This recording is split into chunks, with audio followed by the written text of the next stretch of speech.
When you go to teach level 3 and 4 chromatic chunks, have the students turn to page 91 and look at chromatic chunk number 1.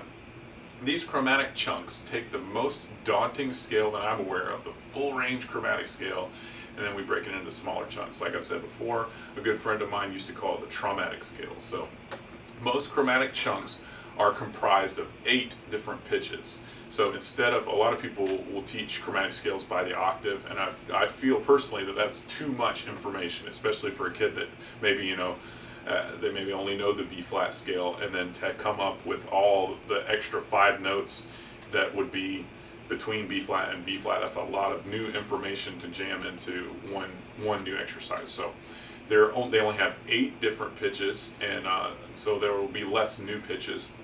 And just like a full range chromatic scale, the chromatic chunk uses sharps when it's ascending and flats when it's descending.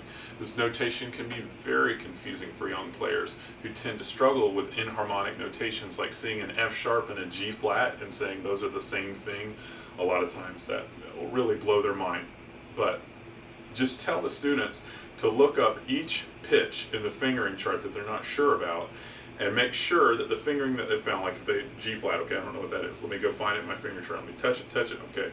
And then make sure that the G flat that they're using actually matches the annotations below the pitches. Like on a saxophone, when you're coming down and doing G flat, you would use a forked fingering instead of the normal F sharp fingering like that, or G flat fingering like that. So you want to really make sure that they're checking up on those annotations, because that will help them to go faster and do like G flat F instead of you get a little bloop in the middle. So this is a lot of effort for kids to actually sit down, stop playing, and study. While I'm working with one instrument, I'm going to tell the other instrument groups to be studying the letter names, fingering charts, and annotations. Now, they may get zoned out, and I might have to stop teaching the flutes or the tubas or whoever I'm teaching at that point and say, okay, everybody, we got to get back to it. Everybody touch one note that you don't know on the scale. Now touch it in the fingering chart. Now double check that that fingering that you've got is the same as the one note notated in the annotation. So, like I said, it's a lot of effort, but you got to keep on them. So these chromatic chunks are not designed to be played as a full band. When teaching them, you should work with, the trombones, and then have the other students studying or earring and fingering. If they've already got the study done pretty well, just let them ear and finger. Then when the trombones get a good grasp of the first chunk, go ahead and move on to the euphoniums, or the euphoniums and tubas. They can do it at the same time because their fingerings are the same. And then I would definitely not go through all of the instruments in one class period. It's going to be way too long to learn even one chromatic chunk. I would probably keep it to 2 or 3 instruments per class period, or just say 15 minutes and then we're done.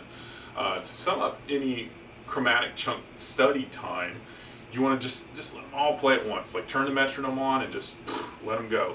So yeah, it's going to sound terrible, but it will allow them to put that study that they just did into practice.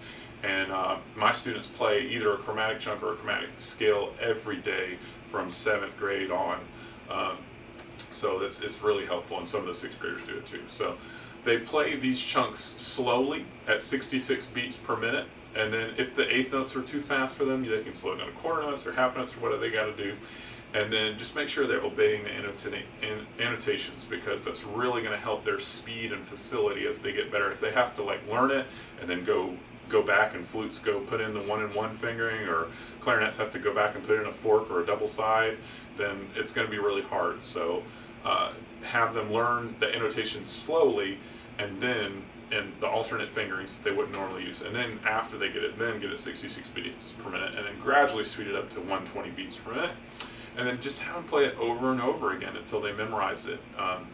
If they can memorize these chunks, if they memorize all the chunks on the page, then they have the pieces of the chromatic scale, and they can just put them all together and learn the chromatic scale in no time flat. So don't be Dr. Doom. You want to definitely make sure that kids are doing the right thing as much as possible. Use your eyes, use your ears, but be positive. Tell them something they did well at least twice as often as something that they did wrong.